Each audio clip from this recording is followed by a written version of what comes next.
ಅನುದಿನ ಅನುಕ್ಷಣ ಮನೆಯಲ್ಲೂ ಕಲಿಯೋಣ ಕಲಿಕೆಯ ಹೊಸ ಹಾದಿಯಲಿ ಜೊತೆಗೂಡಿ ಹೆಜ್ಜೆಯ ಹಾಕೋಣ ಸಂತಸದಿ ಕಲಿಯೋಣ ನಮ್ಮ ಹೆಮ್ಮೆಯ ಈ ಕ್ಲಾಸಿನಲ್ಲಿ. Yes sir. Yes teacher. Present ma'am. नमस्कार मुलांनो, कालच्या अगोदरच्या भागामध्ये तुम्ही अगदी सोप्या पद्धतीनं चित्र काढून म्हणजे जी काही माहिती आपण तक्त्यामध्ये दिलेलं असतो किंवा टेबलमध्ये दिलेलं असतो ती चित्ररूपात लिहून अगदी सोप्या पद्धतीनं ती आपल्याला माहिती समजते. पण काही वेळेला काय होतं, हा चित्रालेख जो असतो तो काढणं काही वेळेला खूपच अवघड झालेलं असतं आणि वेळ खाऊही आहे.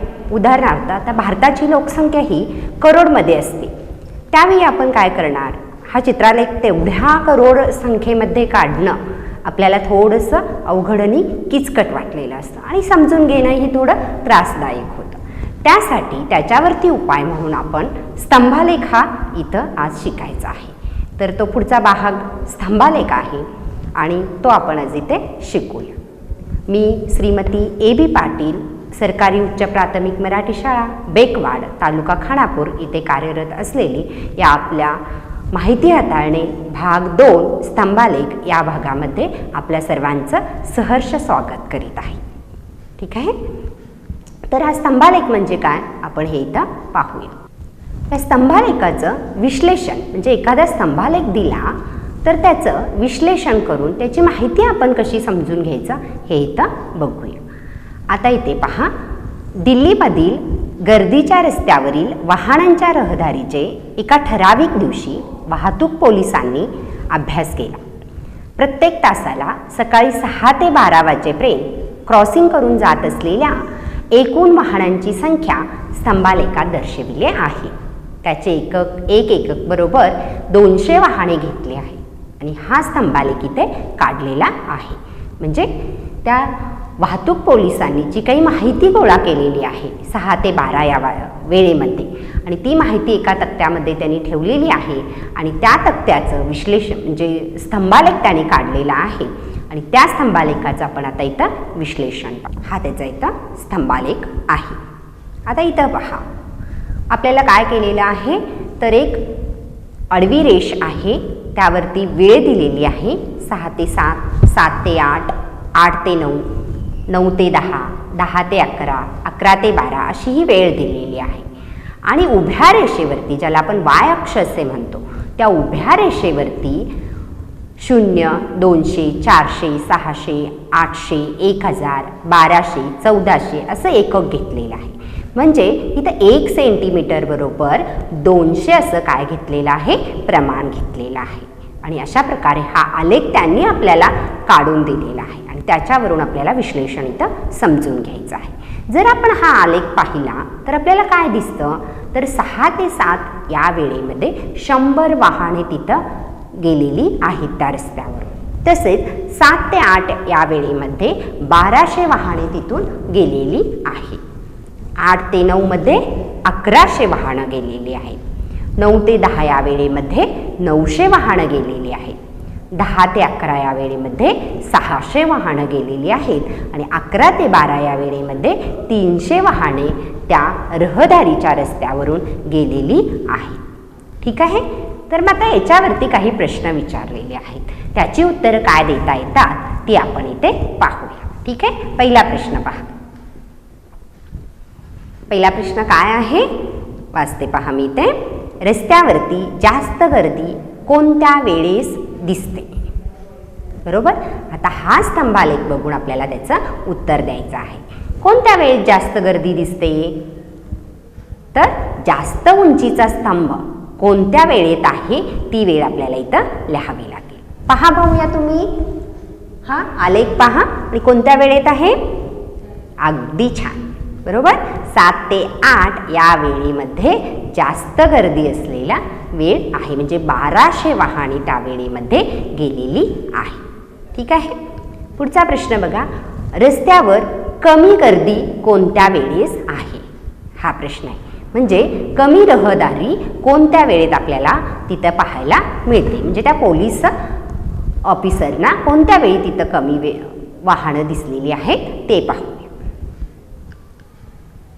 6 ते 7 या वेळेमध्ये फक्त 100, म्हणजे कमी उंचीचा स्तंभ ज्या वेळेमध्ये आहे त्याचं उत्तर इथं येणार आहे. ठीक ना. तर कमी उंची कोणत्या वेळेमध्ये आहे? 6 ते 7 या वेळेमध्ये. ठीक आहे. आता पुढचा प्रश्न पहा. 8 ते 10 या वेळेत किती वाहनांची गर्दी रस्त्यावरती आहे? आता तिथं पहा स्तंभ कसे दिलेत, प्रत्येक 1-1 तासाला 1-1 स्तंभ काढलेला आहे. 6 ते 7, 7 ते 8, 8 ते 9, 9 ते 10, 10 ते 11, 11 ते 12 असा 1-1 तासाचा काढलेला आहे. पण आपल्याला प्रश्न विचारताना काय केलेला आहे, तर 2 तासाच्या वेळेमध्ये किती वाहनं गेलेले आहेत हे विचारलेलं आहे. म्हणजे 8 ते 10 म्हणजे आपल्याला 3ऱ्या आणि 4थ्या स्तंभावरती जेवढी वाहने आहेत त्या दोन्ही वाहनांची तर बेरीज करावी लागेल. तर 8 ते 9 या वेळेमध्ये 1100 वाहनं आहेत आणि 9 ते 10 या वेळेमध्ये 900 वाहनं आहेत. त्यामुळे आपलं उत्तर काय असेल? 1100 अधिक 900 बरोबर 2000 हे आपलं उत्तर असेल. हा सर्वांना समजलं का? समजलं का 2000 उत्तर कसं आलं? कारण आपण जर स्तंभ बघितलं तर 2000 ही संख्या कुठेही तिथे नाही आहे. आपल्या वाय अक्षावरती सुद्धा 2000 नाही, पण आपलं उत्तर 2000 आलेलं आहे. म्हणजे आपला प्रश्न सुद्धा त्या प्रकारे 8 ते 10 या वेळेत असल्यामुळे आपल्याला त्यांची बेरीज करावी लागलेली आहे. ठीक आहे. समजलं का हा आलेख सर्वांना? हा जर दिलेला आलेख आपल्याला समजला असेल तर आपल्याला पुढं आलेख कसा काढायचा ते पाहता येईल. आणखी एक उदाहरण घेऊन आपण पहिला आलेख समजावून घेऊया. ठीक आहे. आता याच आलेखाचा आणखी एक प्रश्न आहे तो बघूया. वरील स्तंभालेख कशाची माहिती दर्शवितो? हा स्तंभालेख जो आहे तो कशाची माहिती दर्शवितो असा प्रश्न विचारलेला आहे. ठीक आहे. आणि तिथं वरती लिहिलेलं आहे सुद्धा वाहनांची संख्या. म्हणजे ह्याचं उत्तर काय आहे? वाहनांची संख्या दर्शविणारा हा स्तंभालेख आहे. ठीक आहे. आता दुसरा प्रश्न पाहू. आता एका दुकानामध्ये एका आठवड्यामध्ये जे सोमवार ते शनिवार या 6 दिवसांमध्ये किती शर्ट विकले याचा इथं तक्ता दिलेला आहे, म्हणजे याचा इथं आलेख दिलेला आहे. आता सोमवार, मंगळवार, बुधवार, गुरुवार, शुक्रवार, शनिवार अशा 6 दिवसांमध्ये इथं विकलेल्या शर्टांची संख्या दिलेली आहे. आणि वाय अक्षावरती काय दिलेलं आहे, तर 1 एकक बरोबर 10 शर्ट असं प्रमाण घेतलेलं आहे. बघा तिथं 0, 10, 20, 30, 40, 50, 60, 70 असं ते प्रमाण घेतलेलं आहे. ठीक आहे. आता प्रश्न काय आहे तो बघू. आपल्याला आलेख अगोदर बघितल्या कशाचा दिलेला आहे, त्याचं प्रमाण काय आहे हे अगोदर आपल्याला बघावं लागेल. बरोबर. आपल्याला जो एक्स ॲक्सिस असतो किंवा एक्स अक्ष असतो तो आडवा असतो आणि वाय अक्ष असतो तो उभा असतो. आणि आडव्या अक्षावरती घटकांची नावं दिलेली असतात आणि उभ्या अक्षावरती त्याचं प्रमाण दिलेलं असतं. ते आपण पुढच्या भागामध्ये म्हणजे पुढच्या ह्याच्यात थोड्या वेळानेच पाहणार आहोत, कारण त्याचं प्रमाण वगैरे कसं घ्यायचं ते आपल्याला आलेख काढतेवेळी लक्षात येणारच आहे. ठीक आहे. आता प्रश्न पाहू. आडव्या रेषेवर शर्ट या संख्येचे किती प्रमाण निवडले आहे? शर्टाचं प्रमाण किती आहे, तर शर्टाचं प्रमाण 1 सेंटीमीटर बरोबर 10 आहे. दिसतं ना आपल्याला तिथं 10 आहे. ठीक आहे. कोणत्या दिवशी जास्त शर्ट विकले गेले? पहा इथं कोणत्या स्तंभाची उंची जास्त आहे? बरोबर, शनिवारी जो स्तंभ आपण काढलेला आहे त्या स्तंभाची उंची काय आहे? जास्त आहे. ठीक आहे. ती किती आहे? तर त्या दिवशी किती शर्ट विकले गेले? 60 शर्ट विकले गेले. म्हणजे या प्रश्नाचं उत्तर काय असणार आहे? शनिवारी 60 शर्ट विकले गेलेले आहे. बरोबर. सर्वात जास्त शनिवारी 60 शर्ट विकले गेले. ठीक आहे. पुढचा प्रश्न. कोणत्या दिवशी कमी शर्ट विकले गेले?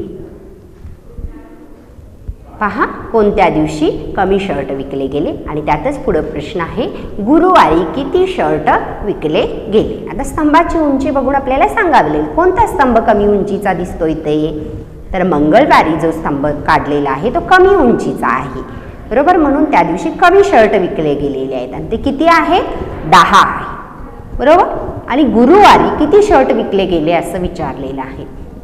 मग गुरुवारी विकलेल्या शर्टाच्या स्तंभाची जर आपण उंची बघितलं तर तिथे किती आहे? तर 35 आहे. म्हणून कमी शर्ट मंगळवारी विकले गेलेत आणि त्या दिवशी फक्त 10 शर्ट विकले गेलेत आणि गुरुवारी 35 शर्ट विकले गेलेत, असे या प्रश्नाचं उत्तर असणार आहे. ठीक आहे, तुम्हाला स्तंभालेख विश्लेषण करण्याचं समजलं का हे पहा. हे समजलं असेल तर स्तंभालेख कसं काढायचं ते आपण इथं पाहूया. ठीक आहे, स्तंभालेख काढणे. तर स्तंभालेख आपण यापूर्वी बघितलेला आहे. स्तंभ हे कसे असतात? तर समान लांबीचे आहेत, अगदी असे समान, म्हणजे त्याची रुंदी समान असते, उंची ही दिलेल्या प्रमाणानुसार बदललेली असते. स्तंभ ही समान लांबीचे आणि त्यामध्ये समान जागा असलेले आडवे किंवा उभे काढतात. तर मी इथं सगळे स्तंभ कसे घेतलेत? उभे घेतलेत. आपण आडवे सुद्धा स्तंभ असे काढू शकतो. प्रत्येक स्तंभाची लांबी ही पाहिजे असलेली माहिती दर्शवते, म्हणजे ती जेवढे लांब आहेत, आडवे घेतले तर लांब म्हणता येईल आपल्याला आणि उभे घेतले तर आपल्याला काय म्हणता येईल? उंच असं म्हणता येईल. त्याची उंची ही त्याची प्रमाण दर्शवतं किंवा त्याची किंमत दर्शवलेली असते. आता स्तंभालेख काढण्यासाठी कोणत्या पायऱ्या वापराव्या लागतात? पहिली पायरी आहे 2 लांब रेषा काढ, एक उभी आणि एक आडवी. त्या एकमेकांना लंब असल्या पाहिजे, म्हणजे एक त्यामधला एक्स अक्ष असेल आणि दुसरा वाय अक्ष असेल. आडव्या रेषेवरती म्हणजे एक्स अक्षावरती आपल्याला घटक आणि उभ्या रेषेवरती म्हणजे वाय अक्षावरती त्यासंबंधी माहिती म्हणजे प्रमाण आपल्याला घ्यावं लागेल. आता ह्या रेषा कशा काढायच्या पहा. इथं मी अगदी छोटीशी इथं रेष मी काढून दाखवलेली आहे.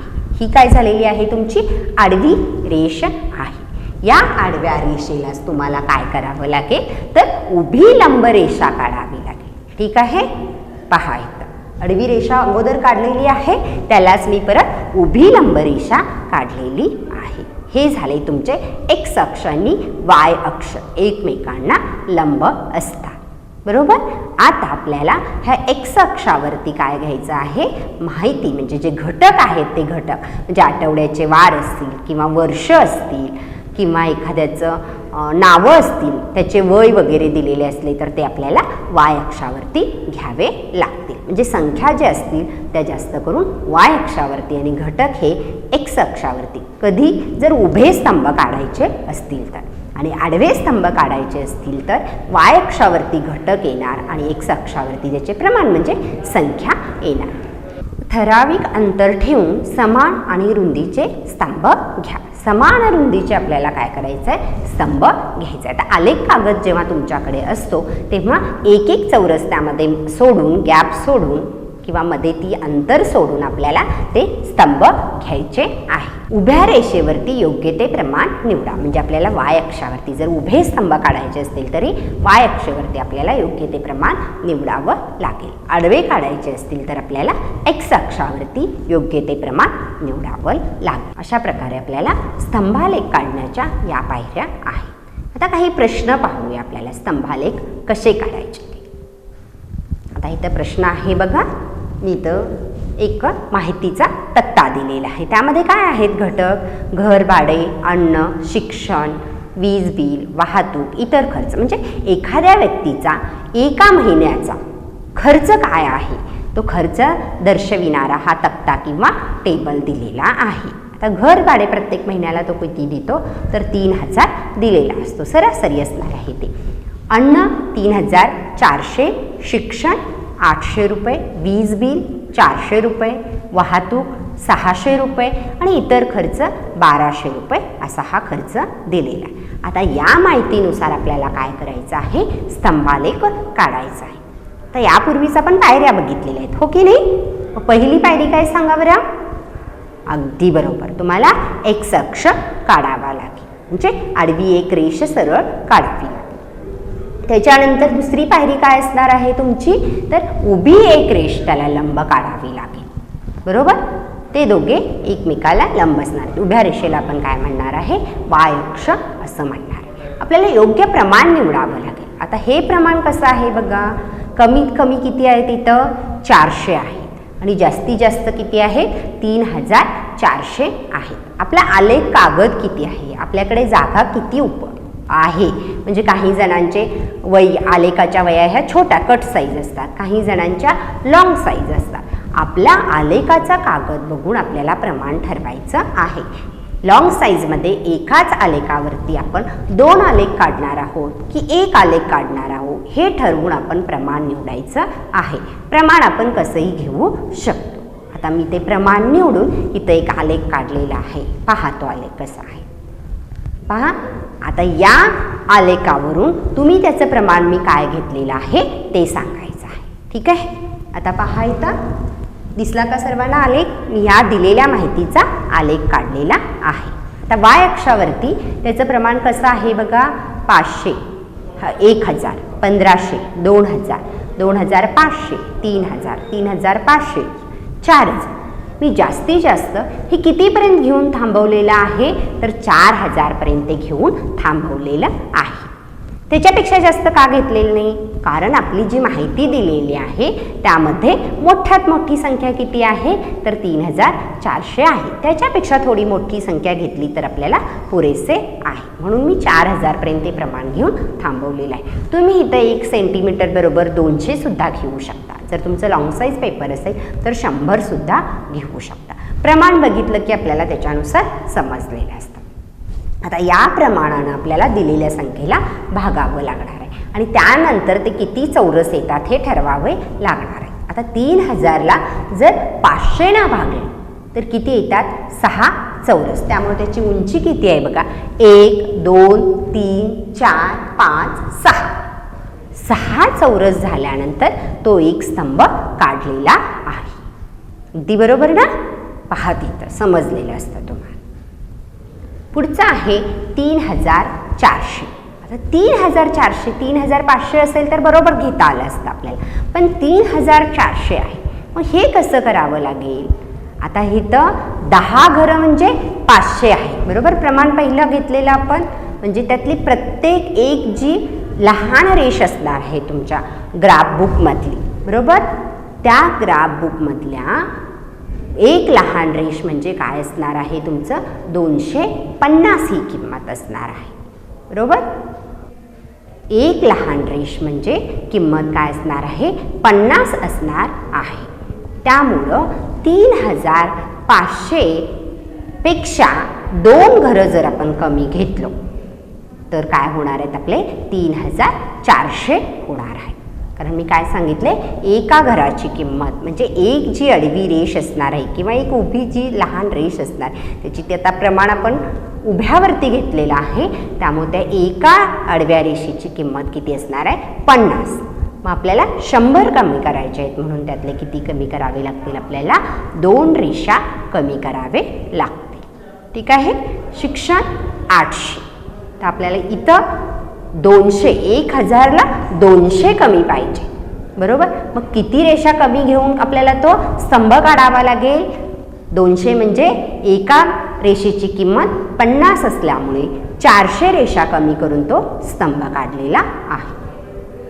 आता वीज बिल 400 रुपये आहे, 500ला 100 कमी. बरोबर, म्हणून आपल्याला तिथं 2 रेषा कमी घ्यावे लागणार आहे. वाहतूक 600 रुपये आहे, म्हणून आपल्याला 500 पेक्षा 100 जास्त घ्यायचे आहेत. म्हणून 500च्या वरती जाऊन आपल्याला छोट्या 2 रेषा येईपर्यंत आपल्याला तो स्तंभ काढावा लागणार आहे. इतर खर्च 1200 रुपये असल्यामुळे 1000 वरती आपल्याला 4 रेषा घेऊन तो स्तंभ काढावा लागेल. आणि अशा प्रकारे हा स्तंभालेख इथं काढलेला आहे. पहा सर्वांना समजलेला आहे का. अगदी आपण प्रमाण योग्य घेतलं आणि त्या प्रमाणानुसार स्तंभाची उंची काढली तर झाला आपला स्तंभालेख. आणि ह्याला स्तंभालेखच का असं म्हणतात असं वाटतं तुम्हाला. तो आलेख आपण कसा काढलेला आहे, स्तंभ. स्तंभ म्हणजे काय, खांब, खांबासारखा आहे. बरोबर. आजकाल आपण स्लॅबची घरं बांधतो, ठीक आहे. त्याचे कॉलम असतात ना, ते इंग्लिशमध्ये कॉलम, मराठीमध्ये त्याला काय म्हणतात, स्तंभ. हे असे चौकच असतात ना, आणि सगळ्याची लांबी जी असते, जी रुंदी जी असते ती समान असते. त्याप्रमाणे इथं घेतलेलं आहे, ठीक आहे. पुढचा प्रश्न पाहू. काही विद्यार्थ्यांनी जी फळं निवडलेली आहेत, म्हणजे एका वर्गामध्ये जेव्हा माहिती गोळा केली त्यामध्ये काही विद्यार्थ्यांनी वेगवेगळी फळं त्यांच्या आवडीची सांगितलेली आहे आणि त्या माहितीच्या आधारावरती हा एक तक्ता तयार केलेला आहे. आता यामध्ये केळी, संत्रे, सफरचंद, पेरू कुणाला आवडतात ते विचारलेलं आहे आणि त्यानुसार इथं आपण ती माहिती गोळा करून एक तक्ता तयार केलेला आहे. आता केळी आवडणारे विद्यार्थी किती आहेत, तर 8 आहे. संत्रे 3, सफरचंद 5, पेरू 4 असे हे विद्यार्थी आवडतात. आता इथं आपण प्रमाण अगदी कमी आहे, फक्त जास्तीत जास्त 8 आहे आणि कमीत कमी 3 आहे. म्हणून आपण 1 सेंटीमीटर बरोबर 1 घेऊ शकतो किंवा 1 सेंटीमीटर बरोबर 0.5 सुद्धा घेऊ शकतो. 1 सेंटीमीटर बरोबर 2 घेऊ शकतो. कसंही आपल्याला पाहिजे तसं आपण प्रमाण इथं घेऊ शकतो. आता मी काय केलेलं आहे पहा, इथं काढलेलं आहे आलेख आणि त्याच्यावरती प्रमाण किती घेतलेलं आहे, 1 सेंटीमीटर बरोबर 2, कारण मला ते तेवढ्याच जागेमध्ये तो बसवायचा आहे. म्हणून मी इथं 1 सेंटीमीटर बरोबर 2 असं घेतलेलं आहे, ठीक आहे. तर 8 म्हणजे बघा 1 सेंटीमीटर बरोबर 2, म्हणजे 8 घेण्यासाठी आपल्याला किती सेंटीमीटर त्या आलेखाच्यावरती घ्यावे लागतील, 8 भागिले 2, म्हणजे आपल्याला 4 घरं तिथं घ्यावी लागतील. बरोबर. 3 भागिले 2 किती घरं घ्यावी लागतील, 1.5, म्हणजे 1 सेंटीमीटरचा पहिला घर पूर्ण आणि दुसऱ्यामधला अर्धा. त्याप्रमाणेच 5 सुद्धा आपल्याला 2 पूर्ण घ्यावे लागतील आणि तिसऱ्या घरामधला अर्धा घेतलेला आहे.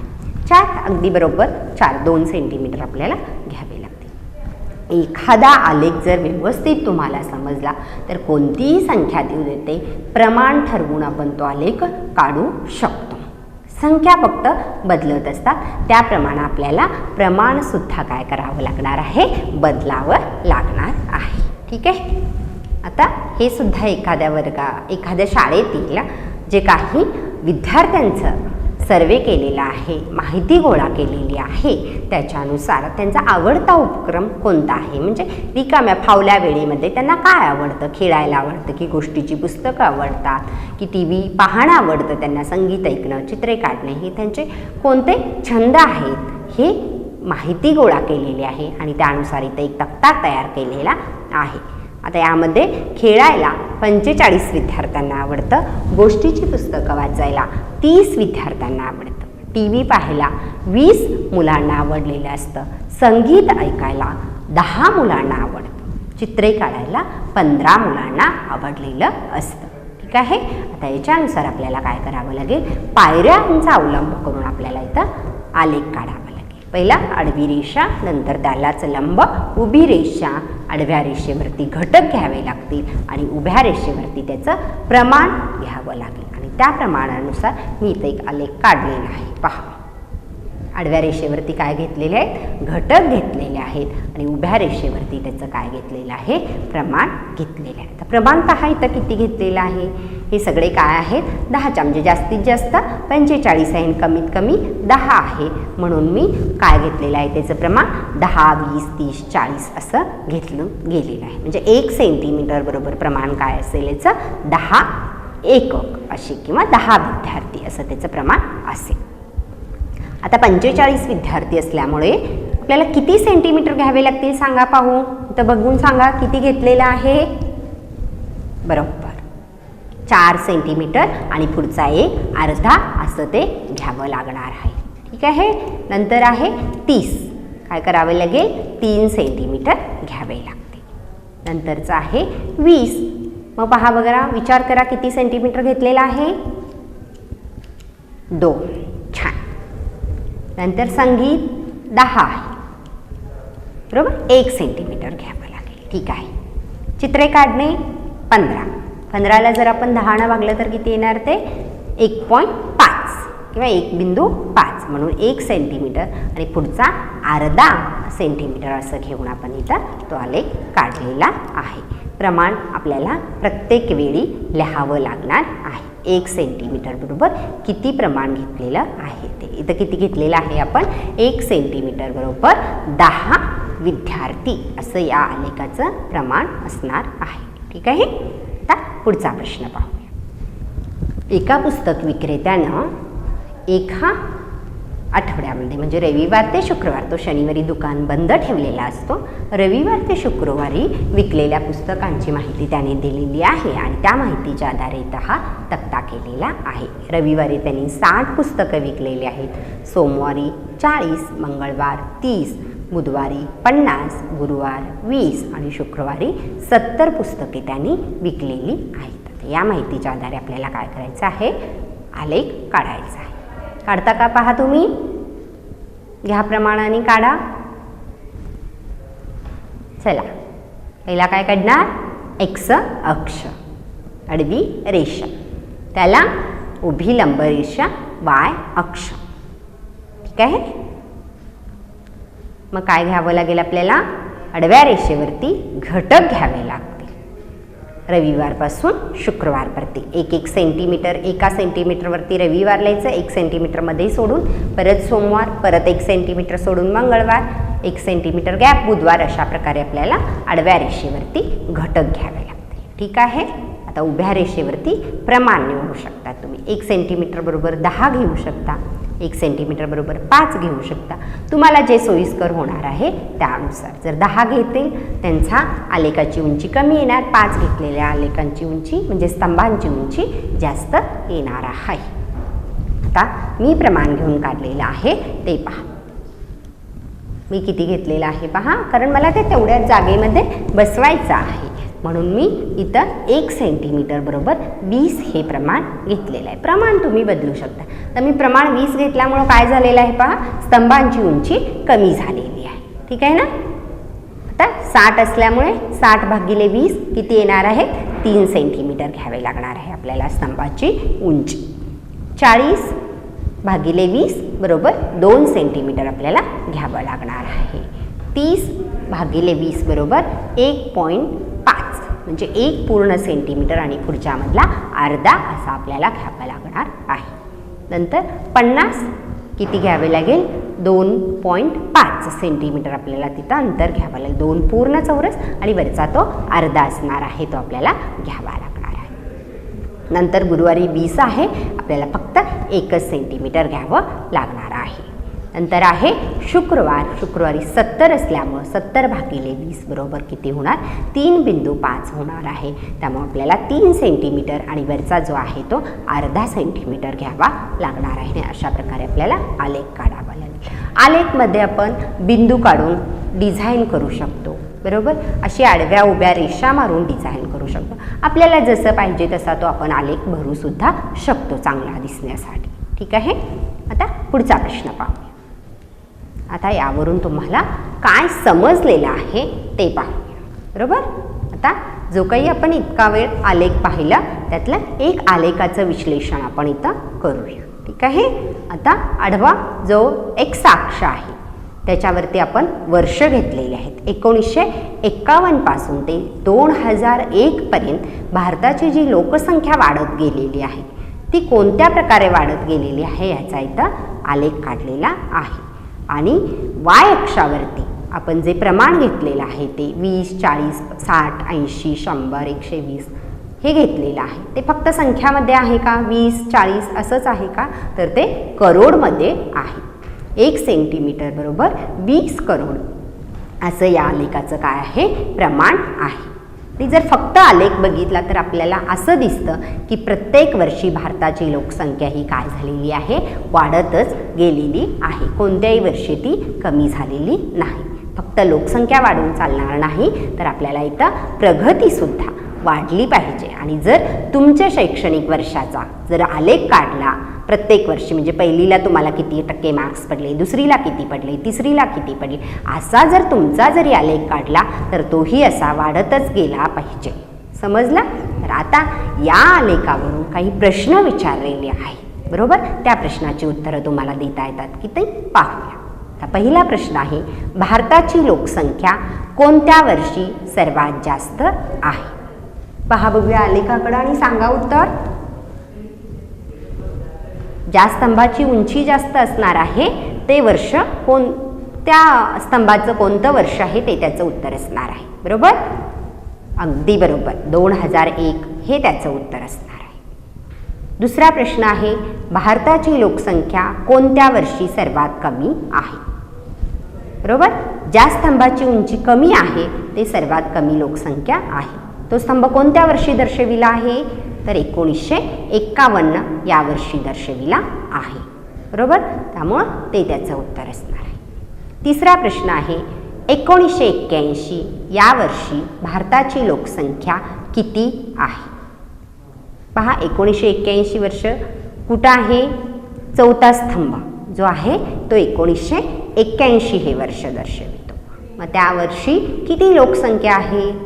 तर 68 करोड हे त्याचं उत्तर असणार आहे. फक्त 68 आपल्याला लिहिता येणार नाही, कारण प्रमाण आपण जे घेतलेलं आहे ते कशामध्ये आहे?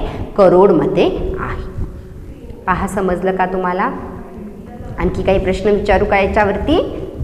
1991 साली भारताची लोकसंख्या किती होती? अगदी बरोबर, 84 करोड. बरोबर, 1961 आणि 1971 या 2 वर्षामध्ये भारताची लोकसंख्या कितीने वाढलेली आहे? तर बघा, 71 वर्षी किती आहे? 54 करोड. आणि 61 वर्षी किती आहे? 44 करोड. कितीने वाढली? 54 वजा 44, म्हणजे 10 करोडनी ती वाढलेली आहे. अगदी बरोबर. चला, तर काही अभ्यासासाठी उदाहरण दिलेले असते, मी लिहून घ्या. दिलेली माहिती घेऊन तुमच्या आवडीनुसार योग्य प्रमाण निवडून स्तंभालेख काढा. इकडे वर्ष दिलेले आहे आणि एका सायकल कंपनीमध्ये तयार झालेल्या सायकलींची संख्या दिलेली आहे. 1998 मध्ये 800 सायकली तयार झालेत. 1999 मध्ये 600 सायकली तयार झालेल्या आहेत. 2000 मध्ये 900 सायकली तयार झाले. 2001 मध्ये 1100 सायकली तयार झालेत आणि 2002 मध्ये 1200 सायकली तयार झालेली आहेत. ठीक आहे. तर या माहितीच्या आधारे तुम्हाला काय करायचं आहे? स्तंभालेख काढायचा आहे. जर तुम्ही एकमेकांचा स्तंभालेख बघितला, हा माझं चुकलं असं म्हणू नका, कारण तुमच्या प्रमाणानुसार तुमचा स्तंभालेख असणार आहे. दुसऱ्याने घेतलेल्या प्रमाणानुसार त्याचा स्तंभालेख असणार आहे. इथं तुम्ही 1 सेंटीमीटर बरोबर 100 घेऊ शकता किंवा 1 सेंटीमीटर बरोबर 200 सुद्धा प्रमाण घेऊन हा आलेख तुम्ही काढू शकता. पहा, हा आलेख काढून म्हणजे तुम्हाला समजले की नाही हे कळून येईल. ठीक आहे. धन्यवाद मुलांनो. हसत राहा, खेळत राहा, अभ्यास करत राहा. ठीक आहे. ಅನುದಿನ ಅನುಕ್ಷಣ ಮನೆಯಲ್ಲೂ ಕಲಿಯೋಣ, ಕಲಿಕೆಯ ಹೊಸ ಹಾದಿಯಲ್ಲಿ ಜೊತೆಗೂ